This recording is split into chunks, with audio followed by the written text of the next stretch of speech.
coube para mim trabalhar o tema, né, de que Jesus declara que ele se fez, ele se apresentou entre nós como servo. E eu queria ler o que está lá em Lucas, no capítulo 22, né, quando Jesus trata dessa questão da sua natureza, da sua vocação, a gente entender que o Filho do Homem não veio para ser servido, mas para servir.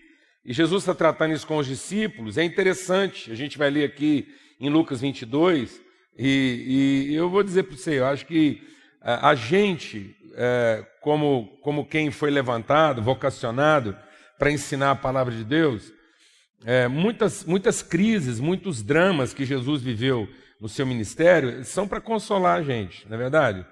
E tem certas coisas que Jesus passou que com certeza ele não precisava ter passado, mas ele passa justamente para mostrar que o discípulo não é melhor do que seu mestre. Amém, amado? Então nós não podemos pretender para a nossa vida ministerial, para o exercício da nossa vocação, uma condição mais privilegiada do que Jesus teve. E aí eu fico pensando, Jesus prestes a se despedir dos seus discípulos, encerrar os seus trabalhos, gastou esse tempo todo lá, tudo na hora certa, conforme o que Deus planejou, vai ensinar, está lá tratando com os discípulos, e aí ele escolhe esse momento apoteótico, reúne os discípulos na ceia, e de uma forma bem profunda ele diz: tenho desejado ardentemente viver esse momento convosco. Então você pensa a gravidade dessa hora, né? Como que a divindade, como que a trindade, como que a eternidade trabalhou para esse momento, para essa manifestação de Deus naquele momento de comunhão. Porque nós estamos ouvindo isso de alguém que é o Pai da eternidade, é o maravilhoso, é o Deus forte, ou seja, aquele que tem o controle sobre todas as coisas, aquele que pode realizar tudo aquilo que deseja, tudo aquilo que o coração de Deus desejou, sonhou e quis, ele fez. E Jesus é a encarnação de toda a vontade. Então, quão profundo pode ser o desejo e quão intenso pode ser o desejo de quem pode tudo. E aí Jesus diz: esse é o meu desejo. Mas aí ele usa um tempo verbal, que é um pretérito contínuo, que é interessante. Ele não diz eu desejei, como se isso acontecesse num instante, e ele esperou, há um hiato, né? um intervalo de tempo, e agora, num momento qualquer, um desejo antigo está se realizando. Quando ele usa o tenho desejado, ele que é o Pai da eternidade, o maravilhoso, o Deus forte, e a gente fica pensando, quão forte esse desejo e há quanto tempo o Pai da eternidade nutre isso? A partir de quando Jesus desejou? E com que intensidade? Então a gente não consegue quantificar a importância dessa hora no coração de Jesus. Isso é apoteótico, isso é marcante, né? Isso é emblemático, é único. É um momento de ensino. Ele vai dizer, com base no que vocês vão aprender de forma conclusiva nesse momento, é que vocês vão se lembrar do meu sacrifício por vocês. Então está aqui uma figura que deveria ficar guardada no nosso entendimento, que deveria nos impactar de tal maneira que servisse como instrução pedagógica, que formasse a nossa cultura de vida. E quando Jesus conclui isso tudo, fala do pão, do vinho, se derrama ali na presença dos discípulos, fala da natureza da sua vocação, da partilha, da entrega, da oferta, como Paulo diz, na noite em que ele está sendo traído, tudo conspira para que Jesus não se entregue, e ele, contrariando todas as hipóteses, ele insiste na oferta e no sacrifício. E aí, amado, a hora que termina isso, a gente pensa que todo mundo entendeu tudo e que as conclusões vão ser as mais positivas possíveis, né? Jesus termina o momento da ceia e aí olha para os discípulos e as conclusões são as mais terríveis possíveis. Levanta uma maior discussão, uma maior bate-boca nos discípulos, aquele bochicho, para discutir quem era o maior entre eles, quem era o mais graduado, Quem podia mais? Você consegue imaginar, né? Jesus está falando de sacrifício, de oferta, de sangue derramado, e alguém arranca uma espada e apresenta a espada para Jesus como sinal de aprontamento para o ministério. Seria o equivalente a gente terminar uma reunião de conselho numa igreja falando sobre missões, sobre propósito, de ofertar a vida, alcançar tribos não alcançadas, e na conclusão do processo falar que a gente vai enfrentar algumas dificuldades, e aí um dos conselheiros tirar de dentro da mochila dele um AK-47, uma Magnum 44, um 38, e falar assim: eu estou pronto. Estou pronto para as missões. Você pensa bem, uma reunião do conselho, o ancião da igreja, o presbítero, o cara assim mais experiente, arranca um 38, põe na mesa e fala: ó, da minha parte eu estou pronto. Estou pronto para ser enviado. Jesus diz: chega, vamos esperar eu ressuscitar, a gente conversa disso depois. Acho que essa conversa só vou conseguir continuar com vocês ressurreto. Glória a Deus, amado. Vou poupar vocês aqui. E ressurreto, a gente retoma esse assunto. Então é mais ou menos isso que está acontecendo aqui, não é verdade? Isso consola a gente, não consola? Porque tem hora que você fala: não, agora todo mundo entendeu tudo. E ninguém entendeu, foi nada. Né? Nós podemos ficar aqui 4, 5 dias, tal, esse êxtase aqui de reflexão, e a gente não tem entendido nada. Porque a gente está desenvolvendo uma coisa na nossa vida que é que Deus fala para nós, Ele adverte a gente, lá desde o profeta Isaías. Ele diz assim: olha, a minha dificuldade com vocês, meu povo, é que quando eu ensino algo para vocês, eu transmito um ensinamento, vocês transformam isso em preceitos humanos. Em vez de vocês se dedicarem a aprender, vocês se apressam em tirar conclusões. Então, muitas vezes, amados, nós estamos vivendo um evangelho das conclusões que nós tiramos, e não dos ensinamentos que nós recebemos. Às vezes nós não estamos deixando nos ensinar pelo Espírito. Nós estamos concluindo como homens. Nós estamos deixando que a nossa humanidade conclua o ensinamento divino. Deus nos ensina como Deus, como Pai, como Senhor da nossa vida, e nós concluímos a partir da nossa sabedoria e da nossa percepção humana. Com isso, a nossa natureza divina, o nosso caráter de Cristo não se forma. Há uma dualidade na nossa vida que não se resolve.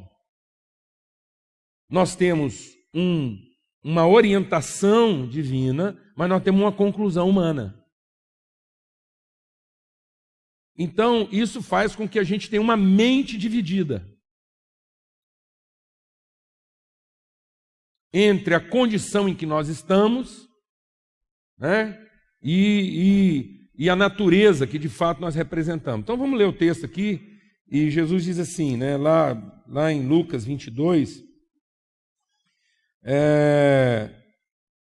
diz assim, a partir do verso 23, então começaram a se perguntar entre eles qual seria o que havia de traí-lo. Houve também entre eles uma forte discussão. Amados, eu imagino, porque a ceia lá, eu não sei em que momento isso acontece. Será que a gente... É bom nem a gente saber, né? Porque o Evangelho de João fala do lava-pés, que teve todo um tal lá, de lavar os pés um do outro. Jesus fala, se eu não lavar... Será que essa discussão entrou antes do lava-pés, depois? Não sei. Eu fico tentando imaginar onde é que isso, como é que essa narrativa combina. Mas eu não consigo, assim, parece que não cabe uma forte discussão, um debate.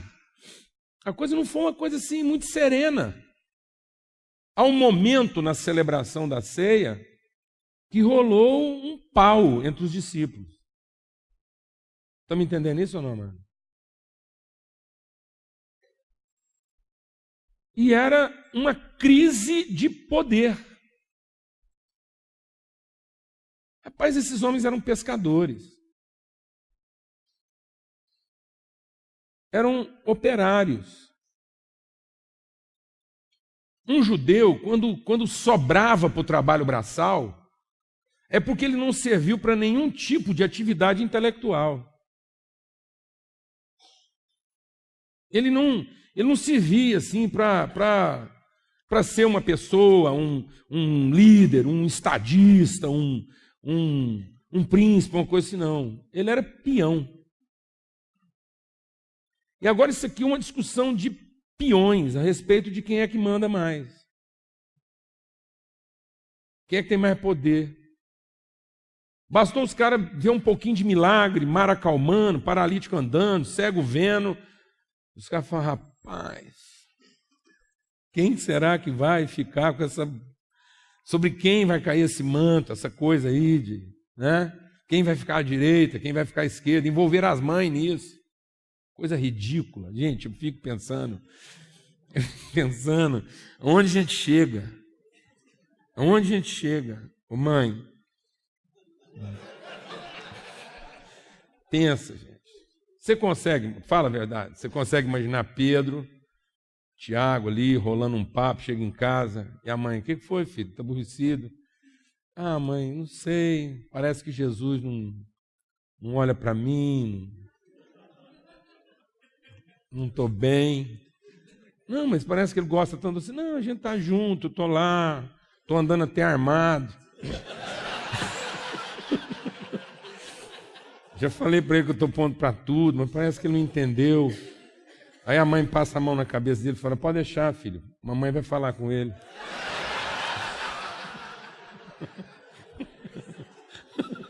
Rolou um clima assim, mano. Tem que ter rolado, não pode? Fala a verdade. Eu estou exagerando a minha exagero? Fala a verdade. Tem que ter rolado um clima desse.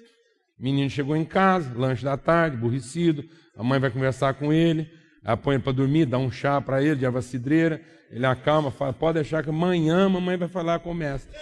Chega lá, a mãe chega e fala, mestre, meu filho é tímido, ele ficou meio sem graça, mas eu estou aqui, menino bom, se o senhor soubesse, esse menino foi criado, eu conheço esse menino, tem potencial. Dá para um ficar da direita, outro ficar da esquerda? Deus de misericórdia. Do que nós estamos falando? Quais as conclusões que nós estamos chegando?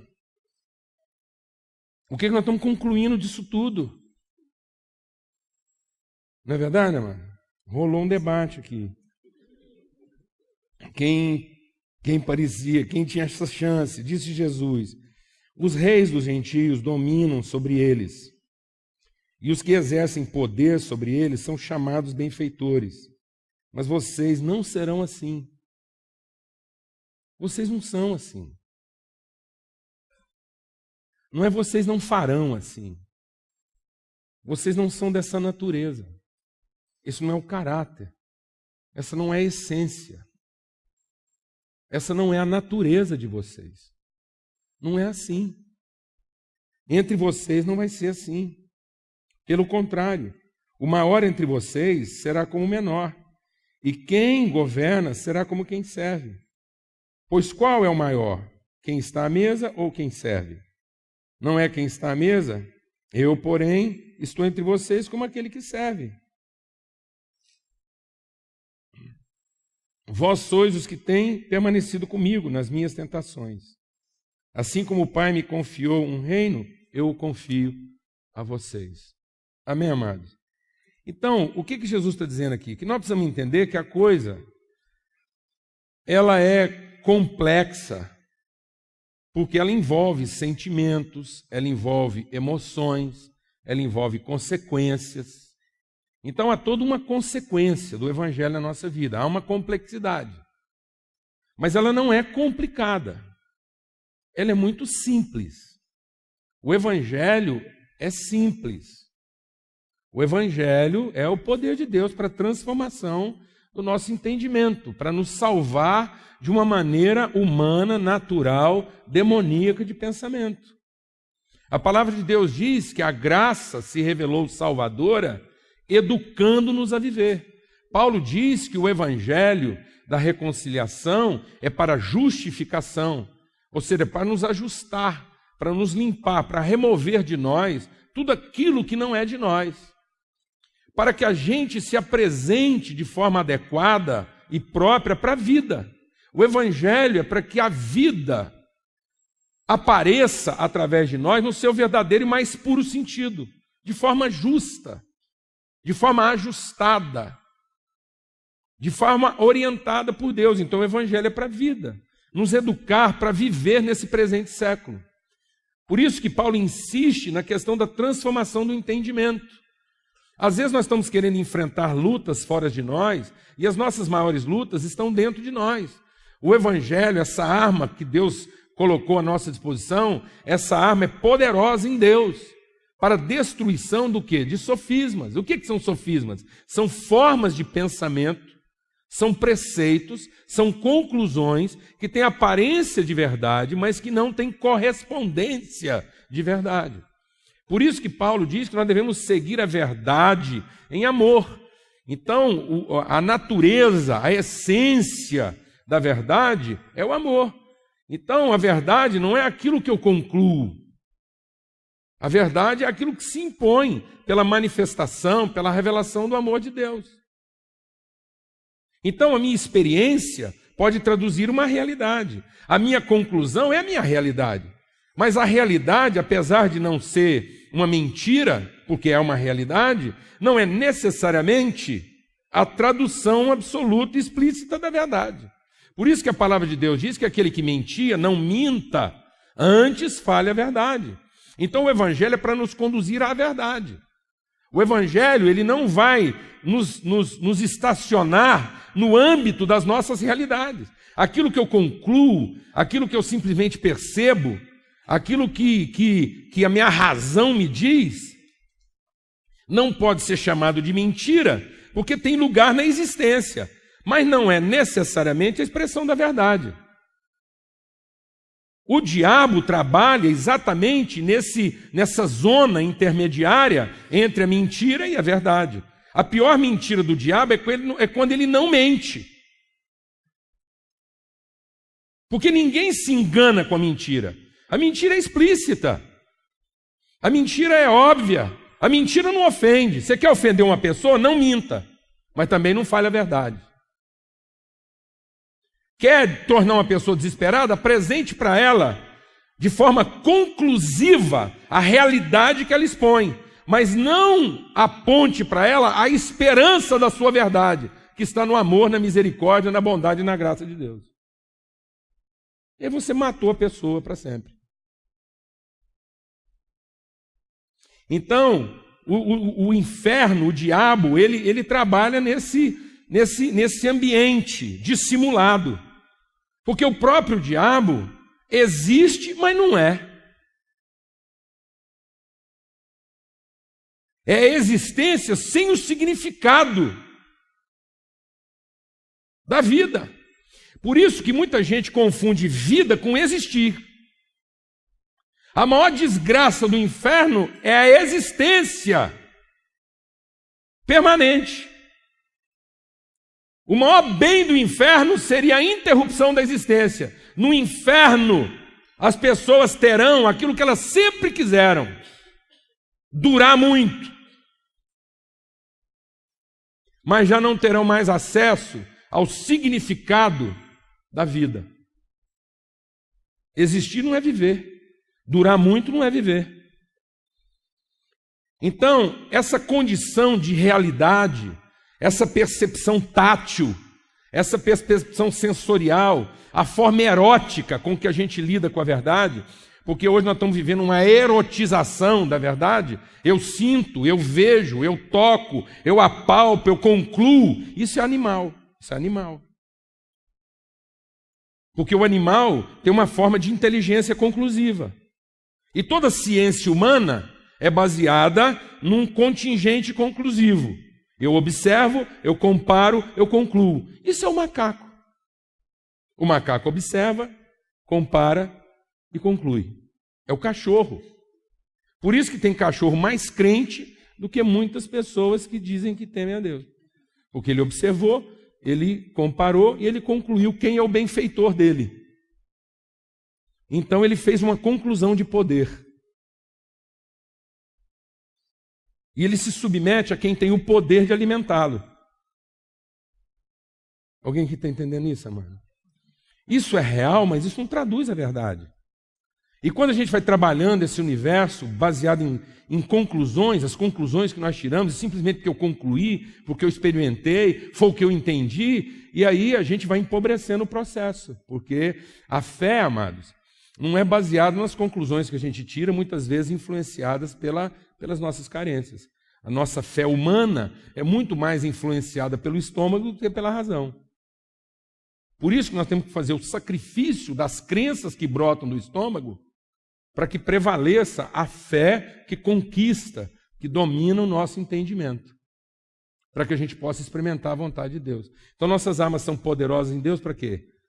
Para que o nosso entendimento seja transformado, para que a mente humana seja liberta, para que o homem possa finalmente ser salvo na medida em que ele vai sendo educado pela graça. A graça nos salva, nos educando a viver. Amém? Então o que Jesus está falando aqui é que essa condição dele de servo é um ensinamento, que nós precisamos entender isso como um conceito e não como um preceito. Nós não podemos, nós temos dificuldade de entender essa questão do servo, nós temos dificuldade de entender essa questão da humilhação, porque ela ainda trabalha fora de nós. Ela funciona quase que como um dogma. É uma coisa que nos é imposta de fora para dentro. Então, muitas vezes eu estou entendendo a questão do serviço da igreja, a questão da natureza serviçal, daquilo que Jesus está falando, que nós devemos amar uns aos outros, servir uns aos outros, lavar os pés uns dos outros. Nós estamos entendendo isso como uma lei. Quando Jesus diz lá, se vocês fizerem o que eu vos mando, vocês serão meus amigos. E a gente ainda entende o mandamento de fora para dentro. A gente entende o mandamento como lei, não como código. O amor de Deus não é uma lei, é um código. É a substância da qual eu sou feito. É uma regência que brota de dentro para fora. É o que eu sou. No fim, eu não conseguiria ser de outra forma. Isso me domina não porque se impõe sobre mim, mas é porque é a forma como eu sou gerado, é a substância da qual eu sou feito. Amém, amados? Então Jesus está falando que essa condição de se apresentar como servo é porque isso faz parte da nossa natureza. Não é uma questão de ordem, não é como a igreja se organiza, mas é como a igreja se entende. Nós nos conhecemos segundo uma natureza que serve. É disso que nós somos feitos. Isso nos impele. É uma vontade que nos induz e não que nos inibe. Então, quando a gente fala de serviço, não é porque eu estou com medo de perder algum tipo de privilégio, mas é porque eu estou empenhado em conhecer e me aprofundar no entendimento de quem eu sou. Eu me dedico ao serviço, eu me dedico à oferta, eu me dedico à entrega, porque é a única forma que eu tenho de aprofundar meu autoconhecimento, de perceber todos os limites da minha natureza, qual é de fato a minha dimensão como filho de Deus. Então isso não é uma situação, isso não é normativa, isso é uma condição. Glória a Deus, amado. Então, isso tem que transformar meu entendimento. Isso é uma luta de conceitos. Jesus está falando, olha, presta atenção. É tão interessante isso que quando Jesus ressuscitou dos mortos, ele ficou aqui 40 dias para ensinar. Por quê, amados? Porque o ensino de Deus, se ele não for aprofundado, se não houver uma meditação, uma reflexão, se não houver um constante confronto com aquilo que a nossa natureza humana quer concluir, nós podemos passar batido e não entender nada. E passar pela situação infeliz de ser apenas salvo para a eternidade e não para a vida. Como se a salvação fosse um fim e não um meio. A salvação é o meio que Deus nos dispõe para que nós o conheçamos. E conheçamos a nós mesmos como seus filhos e seus representantes. Então a questão do serviço tem a ver com o que eu represento e não com o que eu posso ou com o que eu devo. E quando Jesus fala que essa obediência nos identifica com ele como amigo, porque ele está falando de afinidade de natureza. Ele está falando de algo que, uma transformação de entendimento que nos aproxima, e não é nos aproxima no sentido de que eu vou ficando perto de Deus. A gente ainda tem uma fé logística, a gente ainda tem uma fé de espaço e não de consciência. A gente fica pensando que algum tipo de serviço nosso vai deixando a gente geograficamente mais perto de Deus, e não conscientemente mais parecido com Ele. Foi o capeta que pensou que o serviço poderia colocá-lo no mesmo ambiente em que Deus estava. Foi o capeta que pensou no serviço como forma de proximidade física.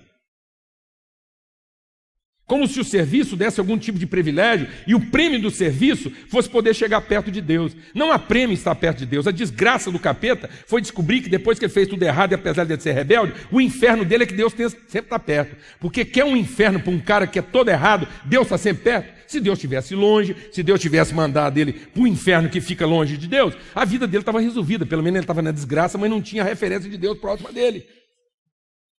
O inferno do capeta é porque o inferno é inferno, no entanto está perto, mas nunca mais será o quê? Próximo. É uma proximidade de lugar, mas não é mais proximidade de natureza. É uma proximidade de ordem, mas não é uma proximidade de identidade. É mais ou menos a diferença entre a escrava e a esposa.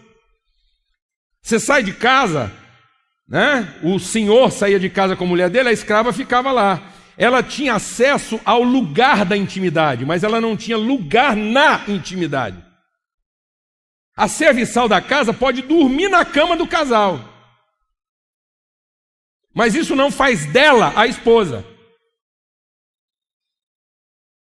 Ela pode dobrar as roupas íntimas do marido, mas isso não faz dela a esposa.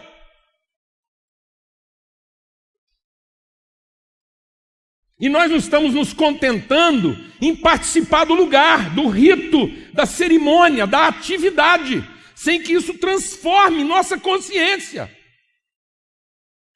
Entender que o privilégio do serviço identifica quem eu sou, traduz o que é que eu represento. O serviço é a minha forma de representação. Eu represento o caráter de Deus, eu represento a natureza de Deus, eu represento o coração de Deus. A minha autoridade não vem do poder que eu tenho de realizar alguma coisa, mas a autoridade vem da consciência que eu tenho de quem é que eu represento. Esse foi o grande conflito dos discípulos, porque eles conseguiam perfeitamente entender Deus perto a favor, mas eles não conseguiam entender Deus dentro e através.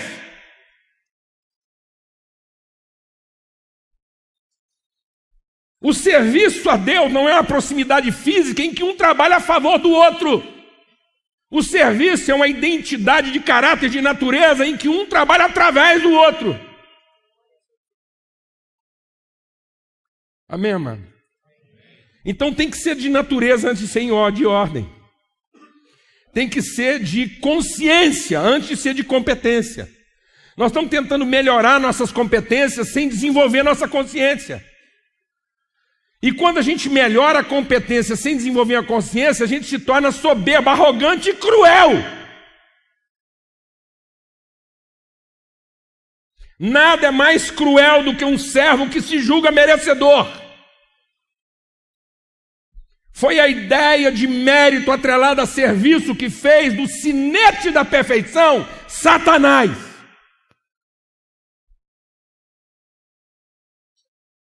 Você tem ideia de quem era Lúcifer? Lúcifer era o ISO do céu. Todo serviço que era feito no céu passava na mesa do Lúcifer, ele batia um carimbo, aceito. Não aceito, não aceito, tem que voltar a fazer de novo. Sinete da perfeição era isso. Era um selo de qualidade. Então a assinatura de Lúcifer dizia que o serviço estava bem feito e estava aceito. Estava dentro dos padrões de Deus. Penso tanto que o cara estava perto. Aquilo devia ser uma escrivaninha assim de grito. Não precisava nem de interfone. Um dia, Lúcifer pensou assim: eu posso alcançar algum tipo de vantagem nesse negócio, porque eu sou suficientemente útil. E aí Lúcifer confundiu uma coisa que a gente confunde: utilidade com dignidade. A gente acha que ser útil quer dizer que a gente é digno. E utilidade não tem nada a ver com dignidade. A utilidade tem a ver com serviço. E a dignidade tem a ver com a natureza, com uma identidade, com uma representação. E a palavra de Deus diz que tudo funcionou bem em Lúcifer até o dia que lá no mais profundo do coração dele se encontrou comércio. A ideia de que o serviço comercializa a vantagem. De que eu presto serviço para merecer um atendimento VIP com Deus. É isso que Jesus está desmontando na nossa cabeça. Ele está dizendo: vocês estão errando no conceito, vocês estão tirando uma conclusão errada, porque o conceito não está bem formado. Vocês estão fazendo preceitos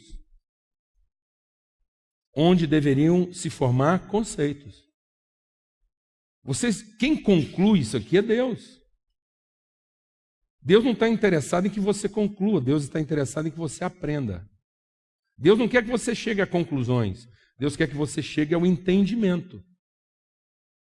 Porque as minhas conclusões podem interromper o meu processo de aprendizado. Quem conclui é Deus. Quem vai dizer para nós que nós finalmente aprendemos o que tinha que ser aprendido é Deus. Enquanto isso, eu continuo o quê? Sendo ensinado.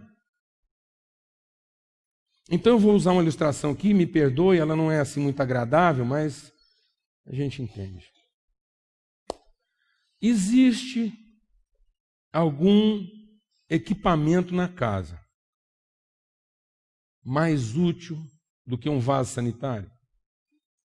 Não, pensa sua vida, volta sua vida a uma bananeira. A uma casinha de buraco no chão. Eu sei que é desagradável pensar nisso, mas fazer o quê? Porque nós temos que pensar na utilidade de um vaso sanitário que é feito de louça branca. Tem uns que são assim, tem até uns formatos que você tem até dificuldade. Eu já entrei em alguns banheiros que eu fico procurando. Aí, porque o pessoal fica tão encantado com aquilo que, não é? Já sentei em alguns que faz som. Enfim, pensa uma coisa útil, de louça boa. Não é útil? Não é? Então por que a gente não põe aquilo na sala? Por que a gente não usa como material de decoração? Por que no dia de se vir uma galinhada, a feijoada de sábado, a gente não põe isso dentro de um vaso sanitário? Não, analisa comigo. Panela você improvisa, vaso sanitário é complicado. Prato você improvisa, você come na mão. Mas vaso sanitário é complicado. Do tanto que a gente chegou ao requinte do aperfeiçoamento, aquilo ficou útil de uma tal maneira que você não quer dispensar. Você dispensa um prato de porcelana, mas não dispensa um vaso sanitário. Numa casa. Fala a verdade. Fala a verdade. Então, se é útil, por que nós não damos a ele a devida dignidade? Porque ele vai ser útil até o final dos tempos. Mas nunca vai ser o quê? Digno. Porque a utilidade dele está associada à imundície. Ele presta um serviço ou não presta? E bem. Então por que ele não representa? Por que a gente não faz música? Por que a gente não dá de presente? De casamento? Fala a verdade. O cara estava lá esperando um presente de casamento, chega aquele pacotão lá, vermelho. Fala a verdade. Fala a verdade. Por quê? Aquilo é uma prestação de serviço. É disso que nós estamos falando, mano? Nós estamos falando do serviço que a gente presta? Nós estamos falando que Deus conta com a gente porque a gente é útil? Amado, eu vou falar uma coisa para você. O diabo fez tudo o que fez, prontou, perdeu o posto, levantou a primeira rebelião trabalhista lá, criou uma encrenca, protestou, sindicalizou 1/3 dos anjos lá, foi um rolo danado. Quer que eu te diga? Rebelde, traidor, mentiroso e continua útil. Toda vez que Deus precisa de um serviço que só um capeta pode fazer, é o Satanás que faz. Deus estava precisando fazer uns treinos lá na vida de Jó, chamou todo mundo, falou, estou precisando ensinar umas coisas para Jó que ele ainda não entendeu. Ele está tirando as conclusões erradas. Chamou todo mundo, e aí o diabo veio meio distraidão, porque aquilo é distraído. Veio e tal, não presta atenção, se tivesse prestado atenção não tinha entrado na roubada que entrou. Aí está lá, meio distraidão e tal. Jesus falou, ei, Satanás, o que você anda fazendo? Dando umas voltas. Já ia sair. Tem gente que acha que a aprovação de Jó foi ideia do capeta. Foi não, mano. Foi não. O diabo nem estava pensando nisso. O Jó ia passar batido na vida do diabo. Deus chamou ele para trás e falou, escuta, nessas voltas que você deu aí, você não viu o Jó? Ah, vi. Foi bom se eu tocar no assunto. Foi bom se eu tocar no assunto. Pois é, o que você está pensando?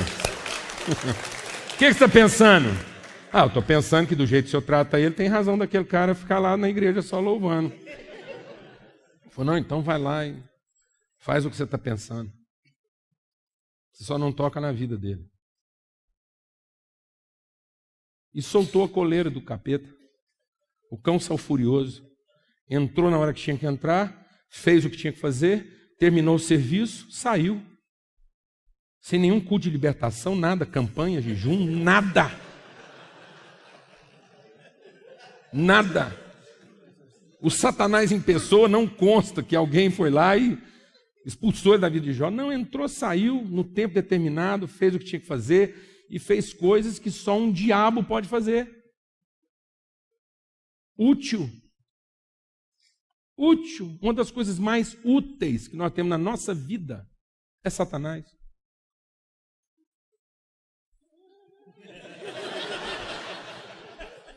Glória a Deus, amado.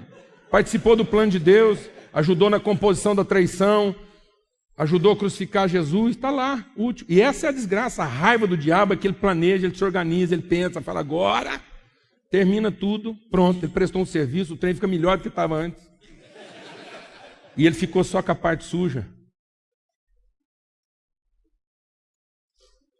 Ficou com a parte suja do negócio. Continua não sendo digno. Faz o que tem que fazer e continua sem aprender.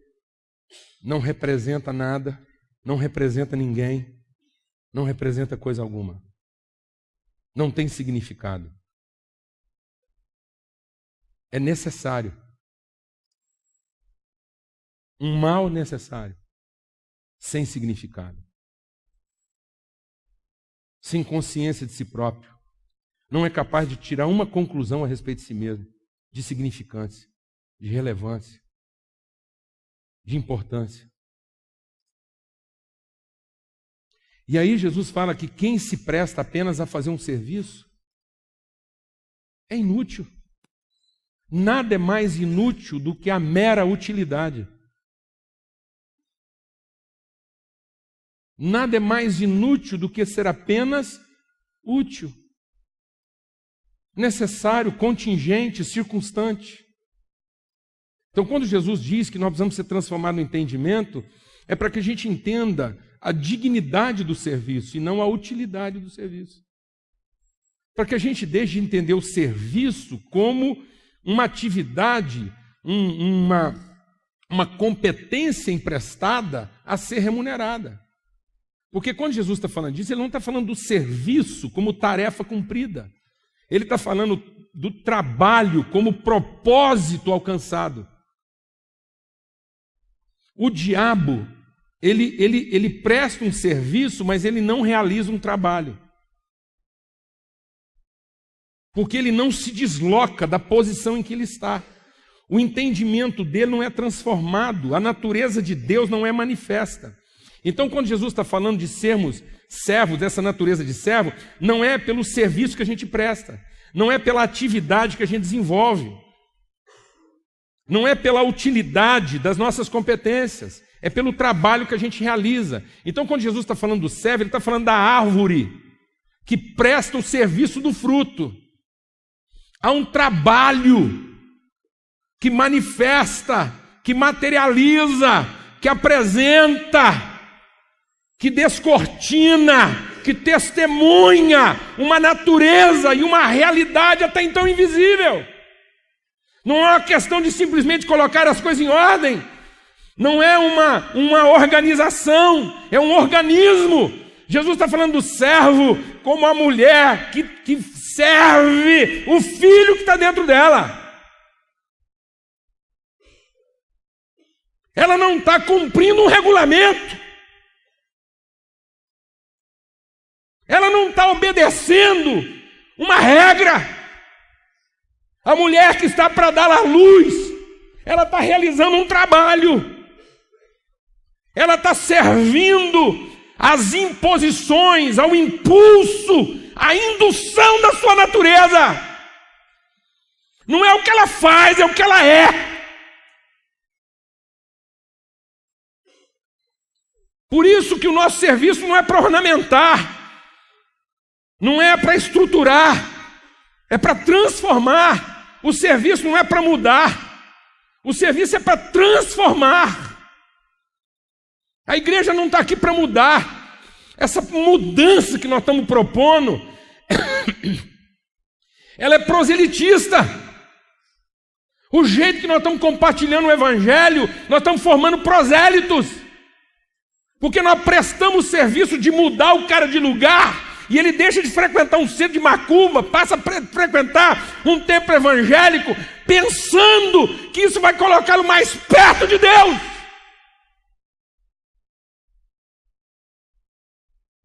E Jesus diz que esse proselitismo, esse serviço de mudança, de ordem, de comportamento, de estrutura, torna o estado dele pior do que antes. Porque agora a mente dele, o coração dele está mais longe de conhecer quem Deus é. Porque nós fizemos um serviço, mas não realizamos um trabalho. Nós mudamos uma situação, mas não transformamos uma condição. Mudamos o seu endereço, sua liturgia, sua retórica, seu comportamento, mas não demos à luz uma pessoa, um filho, um entendimento, uma natureza, alguém que represente Deus e o seu amor. E isso faz com que a gente, então, continue a vivenciar nossas crises de poder. Acabou, né? Ô, Jesus. Mas eu vou só citar um exemplo. Ontem a gente estava conversando num parque, e era na beira de um lago, e do outro lado do lago eu vi um garoto com um cachorro, crente. O cachorro dele era crente, achava que ele era Deus, tinha um conceito de divindade, e o menino, junto com um coleguinha, pegou um pedaço de pau, jogou no lago. O cachorro quis ir, não foi. Ele pegou o pedaço de pau, pôs o cachorro para cheirar, jogou na grama. O cachorro foi, ele pegou o pedaço de pau, jogou no lago. Lago gelado. O cachorro entrou meio devagar, sentindo a bronca, foi, nadou rápido, pegou o pau, voltou correndo, limpou, entregou o pau para o menino. O menino pegou o pau de novo, jogou no lago. Ele ficou empurrando o cachorro. Crise de poder. Ele não está ensinando nada. Ele só está querendo deixar claro quem manda. Não há uma comunicação de natureza. Existe simplesmente uma imposição de ordem. Essa sabedoria é animal. Ficar ensinando pessoas a buscar pedaço de pau em lago gelado, isso é sabedoria animal. Ensinar malabarismos evangélicos para saber quem é que manda, isso é sabedoria animal. Nós não somos assim. Nós não somos assim. Essa não é a nossa maneira de ser. Não é disso que a gente é feito. Em nome de Jesus. Em nome de Jesus. Nós não estamos aqui para explorar nossas competências. Nós não estamos aqui para exercer um domínio e um controle, mas para gerar uma influência, para gerar uma referência. Nós não estamos aqui para estabelecer o terror, mas para produzir uma inspiração. Esse é o nosso trabalho. É para isso que a gente serve. Não é para fazer um serviço, mas é para realizar um trabalho. Que no fim dos nossos esforços, a gente tenha gerado alguém que represente o amor de Deus. E não simplesmente alguém que traduza nossa crise de empoderamento. Amém? Vamos ter uma palavra de oração.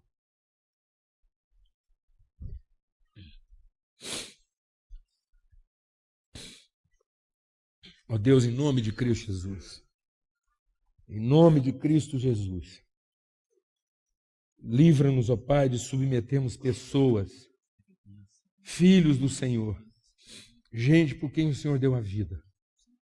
Livra-nos, ó Pai, de submeter essas pessoas, nossos irmãos, nossa família, às nossas crises de poder. Que essas pessoas não sofram nossos equívocos, nossas carências, nossas inseguranças, mas que elas possam desfrutar nossas convicções, nossa certeza, a natureza do Senhor que reina em nós. Em nome de Cristo Jesus. Em nome de Cristo Jesus. Amém.